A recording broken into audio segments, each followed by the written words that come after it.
Hello friends, welcome back. चलिए, मैं सीधे इजराइल से आ गया हूँ एक और नया ब्लॉग लेके। उम्मीद करता हूँ आप सब लोग एकदम मस्त हो, मैं भी अच्छा हूँ।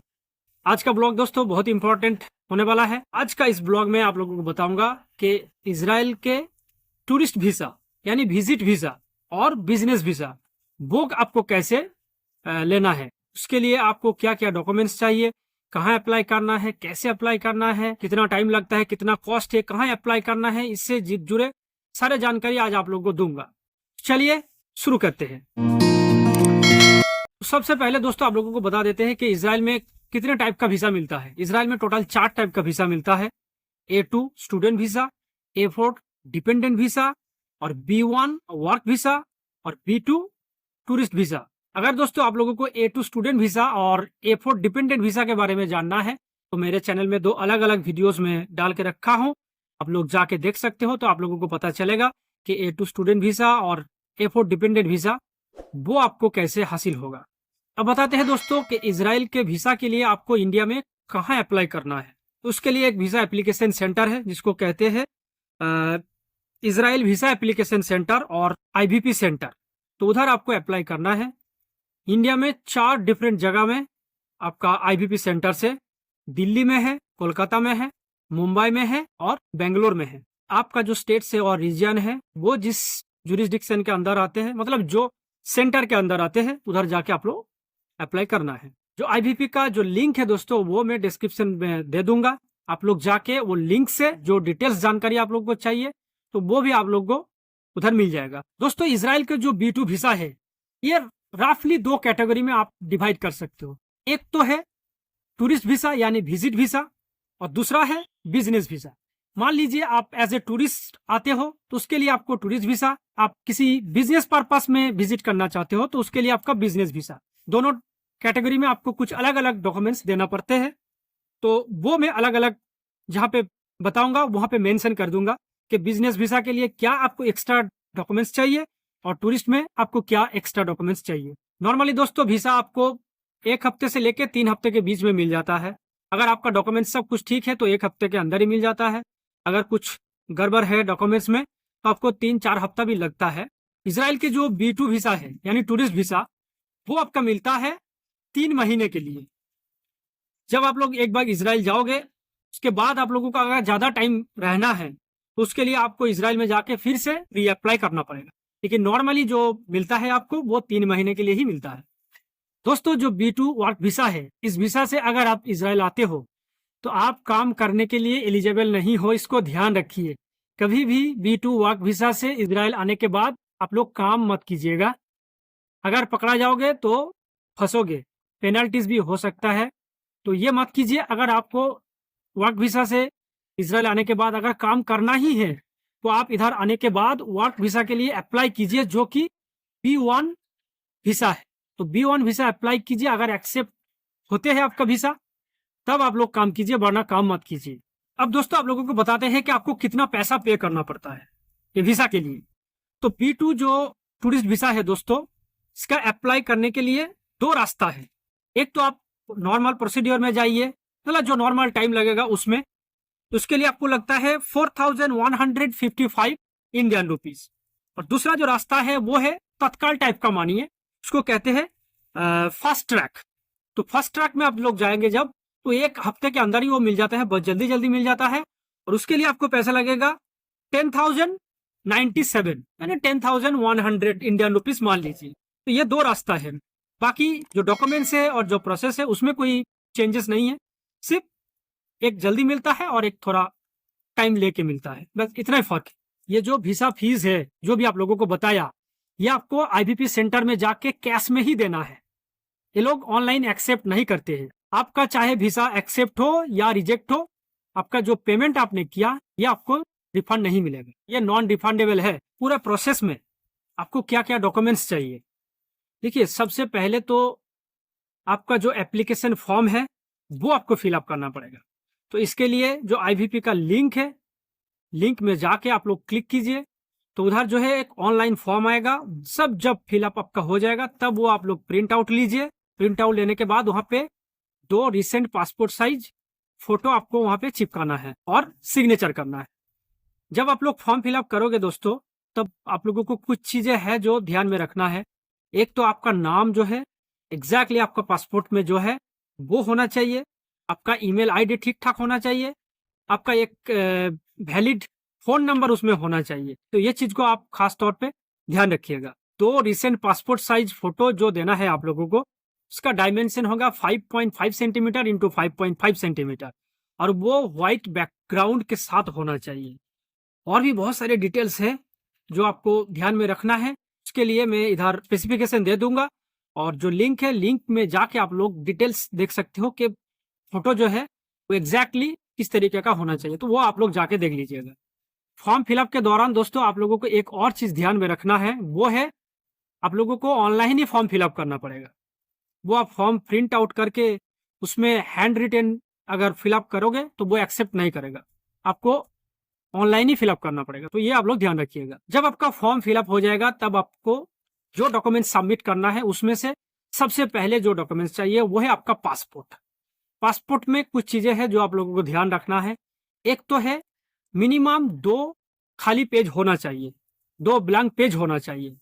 इसके बाद है आपका पासपोर्ट का जो वैलिडिटी है वो मिनिमम 6 महीना होना चाहिए। वो लोग प्रेफर करते हैं 9 महीना, लेकिन 6 महीना होता है तब भी काम चल जाएगा। पासपोर्ट जब सबमिट करोगे दोस्तों तो आपका जितना भी पासपोर्ट्स है सब आपको सबमिट करना पड़ेगा। मतलब आपका जो करंट पासपोर्ट है उसके साथ साथ आपका कोई ओल्ड पासपोर्ट है, एक्सपायर्ड पासपोर्ट है, कैंसल्ड पासपोर्ट है, तो जितना भी पासपोर्ट्स है अभी तक का आपका, वो सारे पासपोर्ट आपको सबमिट करना पड़ेगा। पासपोर्ट में एक चीज और आप लोगों को ध्यान में रखना है दोस्तों, अगर दोस्तों आप मैरिड हो यानी आप शादीशुदा हो, कि आपका पासपोर्ट में आपका हस्बैंड या वाइफ का नाम उसमें होना चाहिए, स्पाउस का नाम होना चाहिए। अगर नहीं है तो आपका जो ओरिजिनल मैरिज सर्टिफिकेट है वो मिनिस्ट्री ऑफ एक्सटर्नल अफेयर्स द्वारा अपोस्टिल करके आपको सबमिट करना पड़ेगा। ये अपोस्टिल आप कहीं भी कर सकते हो, बहुत सारे एजेंट है जो आपके लिए इसको करा देगा। ये 1000 से 2000 इंडियन रुपीज वो लोग लेते हैं, लेकिन वो करा देते हैं, तो वो आपको देना पड़ेगा। आपका जो मैरिज सर्टिफिकेट है वो अगर आप किसी गवर्नमेंट वेबसाइट में जाके ट्रैक कर सकते हो तब आपको अपोस्टिल करने का जरूरत नहीं पड़ेगा, वरना आपको अपोस्टिल करके देना पड़ेगा। कभी कभी क्या है दोस्तों, आपका किसी भी आईडी जिसमें आपका हस्बैंड या वाइफ का नाम मेंशन है, अपडेटेड है, वो एक्सेप्ट करते कभी कभी, तो वो आप लोग आईवीपी सेंटर वहां पे रिक्वेस्ट करके देख सकते हो। अगर आपका लाक अच्छा है तो वो लोग एक्सेप्ट कर लेगा उसको। अगर दोस्तों आप मैरिड हो लेकिन आप डाइवोर्स हो या विडो हो तो उस दौरान आपको कुछ सपोर्टिंग डॉक्यूमेंट्स देना पड़ेगा जो इसको सपोर्ट करते हैं। आपके साथ आपका जो चिल्ड्रंस है वो अगर आना चाहते हैं तो उस केस में आपको 2 चीज करना पड़ेगा। एक तो आपका जो चिल्ड्रन है उनका ओरिजिनल बर्थ सर्टिफिकेट अपोस्टिल करके देना पड़ेगा। सेम कंडीशन है, अगर आप ऑनलाइन ट्रैक कर सकते हो तब आप अपोस्टिल नहीं है, वरना आपको अपोस्टिल करके देना पड़ेगा। और साथ में आपका चिल्ड्रन अगर माइनर है तो आपको एम्बेसी जो आईवीपी सेंटर है उधर जाके आपको एक माइनर कंसेंट फॉर्म उसमें आपको सिग्नेचर करना पड़ेगा। उसके लिए बोथ पेरेंट्स दोनों को जाना पड़ेगा और फॉर्म सिग्नेचर करना पड़ेगा। अगर जो पेरेंट्स में से कोई एक अगर इंडिया में नहीं है तो वो जो भी कंट्री में है उस कंट्री में जो इजराइल के एम्बेसी है उधर जाके उनका सिग्नेचर करना। इसके बाद जो डॉक्यूमेंट्स आपको इंपॉर्टेंट देना है दोस्तों वो है कवरिंग लेटर। यहाँ पे देखिए दोस्तों साफ साफ लिखा है कि आपका कवरिंग लेटर पे क्या क्या मेंशन होना चाहिए।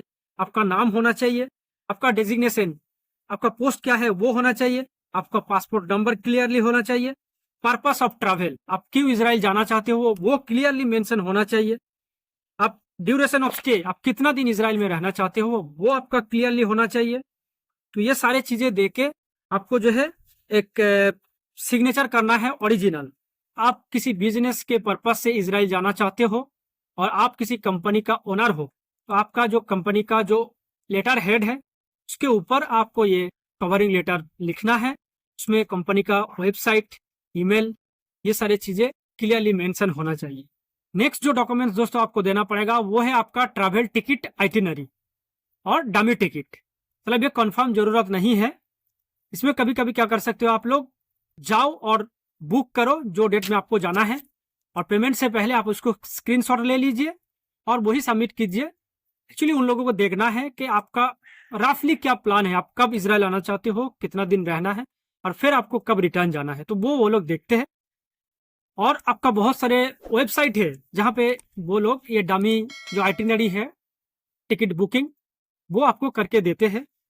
फ्री का है तो वो भी आप लोग कर सकते हो। आपको एक और चीज देना पड़ेगा दोस्तों, वो है आपका जो day to day travel plan. मतलब डे 1 से लेके आप जितना दिन रुकोगे, आप कहाँ कहाँ आपको जाना है, कौन सा जगह आपको विजिट करना है, उसके बाद आप कौन सा जगह रुकोगे, मतलब होटल एकोमोडेशन का डिटेल्स, और आपका पूरा डिटेल ट्रैवल प्लान आपको एक आइटिनरी के फॉर्म पे देना पड़ेगा कि ये मेरे प्लान है, इधर इधर मुझे जाना है, इधर इधर मुझे रुकना है। तो सारे डिटेल्स आपको देना पड़ेगा। ये बहुत ही इंपॉर्टेंट है जो लोग एज ए टूरिस्ट जाना चाहते हो। नेक्स्ट जो इंपॉर्टेंट डॉक्यूमेंट्स है दोस्तों, वो है ट्रैवल एंड मेडिकल इंश्योरेंस। ये दो अलग अलग डॉक्यूमेंट्स होगा। ट्रैवल इंश्योरेंस कभी कभी आईवीपी सेंटर वाले वो आपको देते हैं, इसमें ज्यादा पैसा नहीं लगते हैं, मुझे लगता है जहाँ पे 1,500 से 2,000 इंडियन रुपीज लगता है। और मेडिकल इंश्योरेंस वो भी आपको लेना पड़ेगा। तो ये दो चीज जो है आप लोग ले लीजिए, ये मस्ट है, ये आपको देना ही पड़ेगा दोस्तों। एक और डॉक्यूमेंट्स आपको देना है दोस्तों, वो है आपका पर्सनल बैंक स्टेटमेंट। आपका जो फाइनेंशियल स्टेबिलिटी है वो लोग देखना चाहते हैं, इसीलिए वो लोग बोलते हैं कि आपका लास्ट 4 महीने का बैंक स्टेटमेंट दीजिए। बैंक में एटलीस्ट कितना पैसा होना चाहिए। तो टूरिस्ट वीजा के लिए या स्टूडेंट वीजा के लिए मैं बताऊंगा, कम से कम 1 लाख इंडियन रुपीस मान के चलिए। अगर आपका बैंक में 1 लाख इंडियन रुपीस है तो that is more than sufficient, आपका काम चल जाएगा। अगर दोस्तों आप आपका कोई इजरायली फ्रेंड को विजिट करना चाहते हो, तो उस केस में आपका जो इजरायली फ्रेंड है उनसे एक इनविटेशन लेटर देना पड़ेगा, वो भी हिब्रू में। इनविटेशन लेटर के साथ साथ उनका जो आईडी कॉपी है वो देना पड़ेगा, उनका जो एड्रेस प्रूफ है, डिटेल्स देना पड़ेगा, एड्रेस प्रूफ और फोन नंबर, ये सारी चीजें आपको देना पड़ेगा।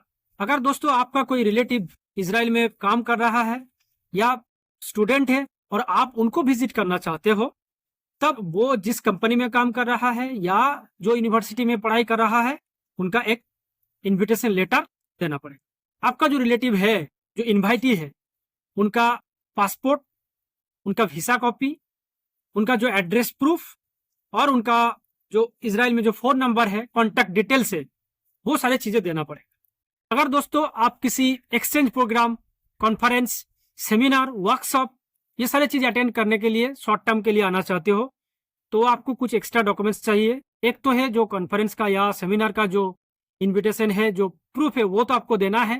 साथ में आपका जो एजुकेशनल डिग्रीज है, ग्रेजुएशन या पोस्ट ग्रेजुएशन या उससे भी हायर डिग्रीज है, तो उसका कॉपी आपको देना पड़ेगा। वो देखेगा कि हाँ आप एलिजिबल हो इस प्रोग्राम में जाने के लिए, तो वो भी आपको देना पड़ेगा दोस्तों। अगर आप किसी बिजनेस पर्पज से इजराइल विजिट करना चाहते हो, तो उस केस में आपको आपका जो एग्जिस्टिंग कंपनी है वहां से एक एनओसी यानी एक अप्रूवल लेटर लेना पड़ेगा, वो भी ओरिजिनल, और उसमें आपका सारे डिटेल्स होना चाहिए, आपका नाम, पासपोर्ट नंबर, और उसमें साफ साफ क्लियरली मेंशन होना चाहिए कि ये बिजनेस ट्रिप पे जा रहे हैं, तो हम लोगों को कोई प्रॉब्लम नहीं है। तो एनओसी साफ साफ होना चाहिए दोस्तों। जब आप बिजनेस पर्पज से इजराइल आना चाहते हो, तो आपको एक और एक्स्ट्रा डॉक्यूमेंट्स देना पड़ता है, वो है आपका कंपनी का जो बैंक अकाउंट है उसका एक कॉपी, और कंपनी का जो पैन कार्ड है वो पैन कार्ड का एक कॉपी, ये आपको देना पड़ता है। लास्ट 4 महीने का सैलरी स्लिप भी आपको देना पड़ेगा। ये सारे डॉक्यूमेंट्स के साथ साथ दोस्तों आपको 2 डॉक्यूमेंट्स और देना है, वो है आपका पासपोर्ट का फोटोकॉपी, फर्स्ट और लास्ट पेज का फोटोकॉपी। मतलब ओरिजिनल पासपोर्ट तो आपको सबमिट करना है, साथ में 2 फोटोकॉपी आपको देना है, फर्स्ट पेज और लास्ट पेज का। और आपका जो आधार कार्ड है, आधार कार्ड का फोटोकॉपी आपको देना है। आपका जितना भी डॉक्यूमेंट्स है, जब आप लोग प्रिंट आउट करोगे या उसका फोटोकॉपी लोगे, तो हमेशा A4 साइज पेपर में लेना और बैक टू बैक मत करना। मतलब एक पेज पे एक ही प्रिंट आउट और फोटोकॉपी आप लोग लीजिए, बैक टू बैक वो लोग मना करते हैं। ये जितना भी डॉक्यूमेंट्स के बारे में आप लोगों को बताया दोस्तों, कभी कभी आईवीपी और एम्बेसी आपको एडिशनल डॉक्यूमेंट्स के लिए भी पूछ सकता है। और साथ में जो टूरिस्ट वीजा है, उसमें बहुत सारा टाइम क्या होता है, आपको पर्सनल इंटरव्यू के लिए बुलाया जाता है, तो उसमें बहुत सारे सवाल पूछा जाता है। मैं बता देता हूँ, जैसे कि सेम सवाल है, आप क्यों इजराइल जाना चाहते हो, उधर जाके कहाँ रुकोगे, आप क्या करोगे, कितना दिन रुकोगे, इससे पहले आप कौन सा कंट्री विजिट किए हो, तो ये सारी चीजें आपको पूछेगा। नॉर्मल सवाल है, 2-4 मतलब सवाल पूछ के देख लेगा कि आप किस तरीके से सवाल का जवाब दे रहे हो, फिर वो लोग आपको जो है अप्रूव कर देगा। लेकिन इंटरव्यू होता है और ये बहुत ही कॉमन है। जब आपका फॉर्म एक बार सबमिट हो जाएगा तब उसको प्रिंट आउट लीजिए, सिग्नेचर कीजिए, जो भी डॉक्यूमेंट्स आपको सबमिट करना है वो सारे डॉक्यूमेंट्स प्रिंट आउट कर लीजिए या तो फोटोकॉपी करा लीजिए। जो जो डॉक्यूमेंट्स ओरिजिनल देना है वो सारे चीज़ रेडी कर लीजिए। उसके बाद आप लोगों को जो करना है वो है वो जो आईबीपी सेंटर है उधर फ़ोन करके या तो ईमेल करके आप लोगों को एक अपॉइंटमेंट शेड्यूल कराना पड़ेगा। उसके बाद जाइए, तो उसमें आपका जो वेरिफिकेशन है या आपका जो सबमिशन है वो बहुत जल्दी हो जाएगा। आपका जो एप्लीकेशन का स्टेटस है वो ऑनलाइन आप लोग ट्रैक कर सकते हो। उसके लिए आईबीपी का जो वेबसाइट है उधर जाके ट्रैक एप्लीकेशन ऐसे करके एक कॉलम होगा, उधर जाके आप लोग क्लिक करके आपका जो एप्लीकेशन के दौरान एक रेफरेंस नंबर मिलता है वो रेफरेंस नंबर आप लोग नोट करके रखिए, उसको डालिए। आप लोगों को बताएगा कि अभी आपका एप्लीकेशन का क्या स्टेटस है, तो आप ट्रैक कर सकते हो। तो ये था दोस्तों B2 स्टूडेंट वीजा के बारे में डिटेल। जिस तरीके से मैंने आप लोगों को बताया कि कैसे फॉर्म फिलअप करना है, क्या क्या डॉक्यूमेंट्स चाहिए, क्या क्या मिस्टेक्स आप लोगों को नहीं करना है, या अगर स्टेप बाय स्टेप आप लोग फॉलो करोगे तो आसानी से वीजा मिल जाएगा। दोस्तों वीडियो थोड़ा लंबा हो गया दोस्तों, लेकिन मैंने कोशिश किया एक से एक इन्फॉर्मेशन जो आप लोगों को इस वीजा से रिलेटेड देना चाहिए था वो मैं इस ब्लॉग के जरिए दूं। उम्मीद करता हूं ये ब्लॉग आप लोगों को अच्छा लगा, इन्फॉर्मेटिव लगा। इस ब्लॉग से अगर आपको कुछ हेल्प हुआ दोस्तों तो प्लीज वीडियो को एक लाइक कर दीजिए। अगर आप इस चैनल में नए हो तो चैनल को सब्सक्राइब करके बेल आइकन को दबा दीजिए ताकि जैसे ही मैं इजराइल से ब्लॉग डालूं आप तक नोटिफिकेशन पहुंचे और इसको जल्दी से जल्दी देख लो। चलिए दोस्तों मिलते हैं बहुत जल्दी, तब तक के लिए आप लोग सेफ रहिए, स्वस्थ रहिए, शांत रहिए। बाय बाय दोस्तों।